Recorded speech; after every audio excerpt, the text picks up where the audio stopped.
court-métrage, aujourd'hui, c'est une façon de parler de cinéma encore plus. Et donc, le grand gagnant est... Suspense, ouverture de l'enveloppe.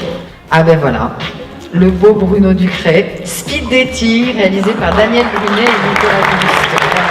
Speed Dating, on appelle Daniel Brunet et Nicolas Dust. Merci beaucoup, merci, c'est cool, c'est classe.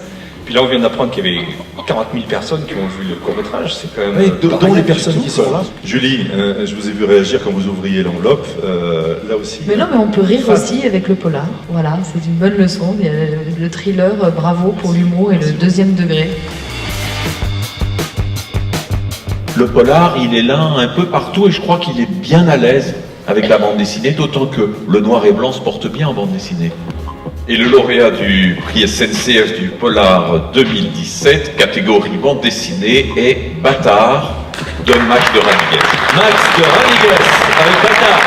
Super content de recevoir ce prix. Merci à SNCF, à Casterman, à Vincent qui est dans la salle. Du coup, ce qui est chouette avec Bâtard, c'est que ça a commencé comme un petit fanzine. Pour ceux qui ne savent pas ce que c'est du fanzine, c'est des livres photocopiés. Donc moi, je photocopiais ça chez moi.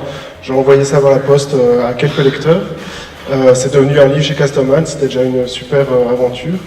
Et en plus de ça, il a une longue vie qui se termine ici. Donc la conclusion, c'est si vous ne savez pas dessiner ou si vous savez dessiner, faites des fanzines. Et si vous aimez lire, lisez des bandes dessinées, achetez-en. Voilà. Le lauréat du prix SNCF du Polar 2018, catégorie roman et toutes les vagues de l'océan de Victor Del Arbol. Bonsoir à tous, merci, je suis très heureux, très honoré. Un livre, c'est pour moi une arme de réflexion et le polar, c'est une arme pour la lutte, c'est-à-dire pour la non-résignation.